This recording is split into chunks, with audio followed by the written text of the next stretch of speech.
Welcome to GSI Technology's third quarter fiscal 2025 results conference call. At this time, all participants are on a listen-only mode. Later, we will conduct a question-and-answer session. At that time, we will provide instructions for those interested in entering the queue for the Q&A. Before we begin today's call, the company has requested that I read the following safe harbor statement. The matters discussed in this conference call may include forward-looking statements regarding future events and the future performance of GSI Technology that involve risks and uncertainties that could cause actual results to differ materially from those anticipated. These risks and uncertainties are described in the company's Form 10-K filed with the Securities and Exchange Commission. Additionally, I have also been asked to advise you that this conference call is being recorded today, January 30, 2025, at the request of GSI Technology. Lee-Lean Shu, the company's chairman, President and Chief Executive Officer, will be hosting the call today. With him are Douglas Schirle, Chief Financial Officer, and Didier Lasserre, Vice President of Sales. I would now like to turn the conference over to Mr. Shu. Please go ahead, sir. Good afternoon, and thank you for joining us to review our third quarter fiscal 2025 financial results. I am pleased to report that our third quarter demonstrated meaningful progress in our financial performance and the ongoing initiative with the APU. Let me start with our financial highlights before diving into our product development. In the third quarter, we generated revenue of $5.4 million, representing a 2% increase year over year and a 19% sequential growth from the previous quarter. More importantly, our cost reduction initiative has begun to bear fruit, resulting in a reduction in operating and net losses compared to the third quarter of fiscal 2024. Looking at our SRAM business, I am encouraged by the continued momentum in our core SRAM segment. Revenue growth this quarter in SRAM came from existing customers resuming order at their inventory level normalized, and the growing SRAM demand from a customer for our 144 meg SRAM, whose systems are integral to manufacturing leading AI chips. We anticipate this customer becoming our largest SRAM customer in fiscal year 2025. Let me share a few key developments on the APU front. So far, our APU technology is progressing steadily. We made good progress using the Gemini 2's first silicon, which had minor bugs. Fortunately, software workaround made the chips sufficiently functional to put on the board for testing and the software and the library development. We will be able to deliver neural network models for our Gemini 2 SBIR program with the Air Force in the March quarter based on this first silicon. We are now preparing for a second spin of Gemini 2 for mass production. Didier will provide additional details on Gemini 2 in his prepared comments. In parallel, we have begun work on a new chip, Plato. Plato will be designed to address the growing market for large language models in AI application and edge solutions with its low power features. The chip architecture will be built on Gemini 2's architecture. We are pursuing multiple funding pathways to support this $50 million development program, including discussion with strategic and financial partners. Our government business continues to expand to multiple SBIR programs. We recently announced a phase 1 contract with the U.S. Army, securing $250,000. In this phase, we will explore and identify best fit applications to develop specialized edge computing AI solutions with Gemini 2. This will strengthen our relationship with agencies within the Department of Defense. Didier will share more details on this new win and the status of our sub-projects. In summary, while we are encouraged by our progress, we remain dedicated to disciplined execution across all areas. Our improved operating efficiency, growing S1 sales, and strategic initiatives in commercial and government markets position us well for sustainable growth as we continue to evaluate strategic alternatives. With that, I hand it over to Didier to provide more details on our APU business opportunities and cover the third quarter sales breakdown. Thank you, Lee-Lean. As Lee-Lean mentioned, Gemini 2 is on track for a February tape-out and availability in May, and we'll have a new leaderboard in June. This aligns with the milestone for the Air Force's SBIR. Gemini 2 enhances AI capabilities with neural network models together with SAR imaging capability to target high-value applications in the defense and aerospace markets. Meeting these milestones should put us in a good shape to complete algorithm development and library building for delivery by third quarter of calendar 2025. Leveraging Gemini 2's architecture, we can accelerate the development of our next-generation chip, Plato, with a cost-effective, faster-to-market strategy. Plato's ultra-low power design will target rapidly growing markets for the edge and large language model solutions. Plato is a strategic pivot from our previous plan for developing a new next-generation version of Gemini with a more economical and faster development path than the previously proposed 3D Gemini 3. The distinguishing feature of Plato, targeted for LLM market, is that it can deliver data center performance levels using very low power, making it suitable for use at the edge. As Lee-Lean mentioned, we are in discussions with potential customers who could be initial users and may also be funding sources with an expected development timeline of 12 to 18 months. I am pleased to say that our ongoing SBIR projects are on track and meeting our milestones.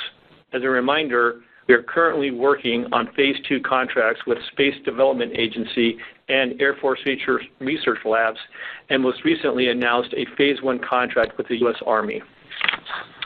We are preparing to deliver a YOLO algorithm for the Air Force Research Labs in the current quarter, including the benchmarks for a real-time object detection application.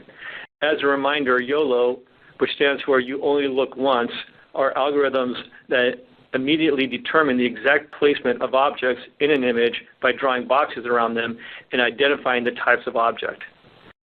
Our second SBIR with the Space Development Agency is waiting for the delivery of a Gemini 2 board. As I mentioned earlier, we are on track to deliver this within the required time frame.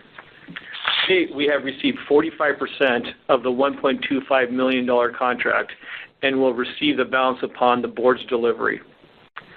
We are now executing the Phase 1 for our latest win, the U.S. Army contract, to determine which of their ongoing projects would benefit from Gemini 2's capabilities.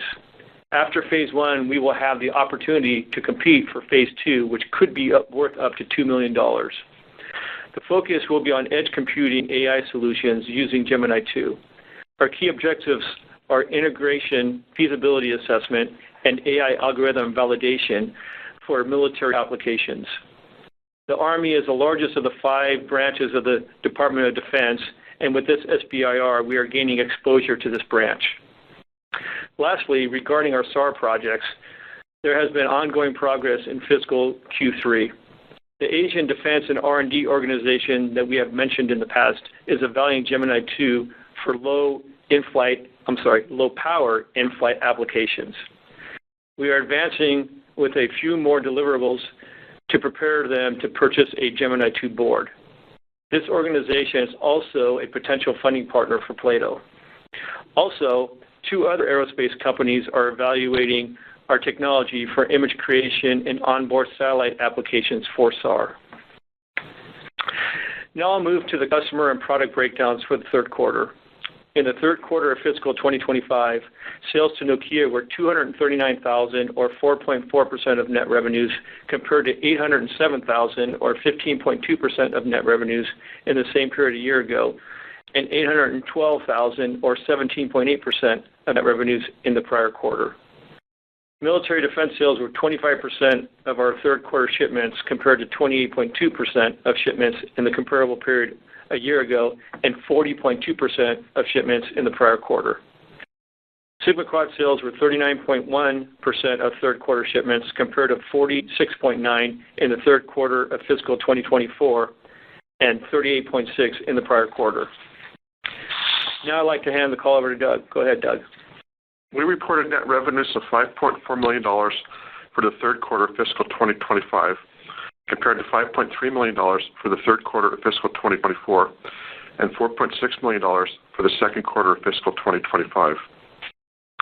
Gross margin was 54% in the third quarter of fiscal 2025 compared to 55.9% in the third quarter of fiscal 2024 and 38.6% in the preceding second quarter of fiscal 2025. The sequential increase in gross margin in the third quarter of fiscal 2025 was primarily due to higher revenue, product mix, and severance costs associated with manufacturing workforce reductions in the prior quarter. Total operating expenses in the third quarter of fiscal 2025 were $7 million compared to $9.7 million in the third quarter of fiscal 2024 and $7.3 million in the prior quarter. Research and development expenses were $4 million compared to $7 million in the prior year period and $4.8 million in the prior quarter. Selling, general, and administrative expenses were $3 million in the quarter ended December 31st, 2024, compared to $2.7 million in the prior year quarter and $2.6 million in the previous quarter. Third quarter fiscal 2025 operating loss was $4.1 million compared to an operating loss of $6.7 million prior year period and $5.6 million in the prior quarter. Third quarter fiscal 2025 net loss included interest and other income of $70,000 and a tax provision of $44,000 compared to $155,000 in interest and other income and a tax provision of $71,000 for the same period a year ago. In the preceding second quarter, net loss included interest and other income of $149,000 and a tax provision of $23,000. Net loss in the third quarter of fiscal 2025 was $4 million, or 16 cents per diluted share, compared to net loss of $6.6 million, or 26 cents per diluted share for the third quarter of fiscal 2024, and a net loss of $5.5 million, or 21 cents per diluted share for the second quarter of fiscal 2025. Total third quarter pre-tax stock-based compensation expense was $429,000 compared to $649,000 in the comparable quarter a year ago and $663,000 in the prior quarter. On December 31st, 2024, the company had $15.1 million in cash and cash equivalents compared to $14.4 million at March 31st, 2024. Working capital was $17.9 million as of December 31st, 2024 versus $19.1 million at March 31st, 2024. Stockholders' equity as of December 31st, 2024 was $29.9 million compared to $36 million as of the fiscal year ended March 31st, 2024. Previously, we announced that the company had initiated a comprehensive strategic review and established a special committee of the board to evaluate various strategic alternatives. We continue to work with Needham & Company as our strategic and financial advisor to assist in this process. Operator, at this point, we will open the call to Q&A. Thank you. We will now be conducting a question-and-answer session. If you would like to ask a question, please press star 1 on your telephone keypad. A confirmation tone will indicate your line is in the question queue. You may press star 2 to remove yourself from the queue.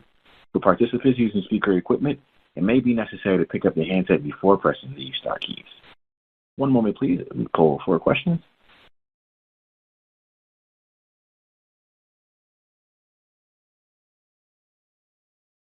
Our first question comes from the line of Robert Christian, a private investor. Please proceed with your question. Yes, I'd like to know, is the company utilizing AI to do its algorithms and software, and are we going to get a white paper on the benchmarks for the Gemini 2? Yeah, so the algorithms we're actually writing ourselves with the folks that we have in our Israeli division. As far as a white paper, yes. So as we mentioned, the first algorithm on Gemini 2 will be the YOLO model, specifically YOLO 3. We will also be following that up with the YOLO 5, but we will be publishing benchmarks when that's done. Correct. Okay, and the second question I have was, when Needham was brought on, or it was announced back last year in May, it was to enhance the company valuation. We're actually lower now than we were. Are they the right partner? Well, we've been working with them, and they have brought us opportunities that we've been looking at, and we continue to look at opportunities. I don't know that it's fair to say that they were brought in to increase the company's valuation. The intent was to find strategic alternatives to further grow the company and provide investment into the company. Well, I was almost positive that's what was stated in May. I could be wrong, but anyway, thank you very much. Thank you, Christian. Thank you. Again, as a reminder, if anyone has any questions, you may press star 1 to join the queue.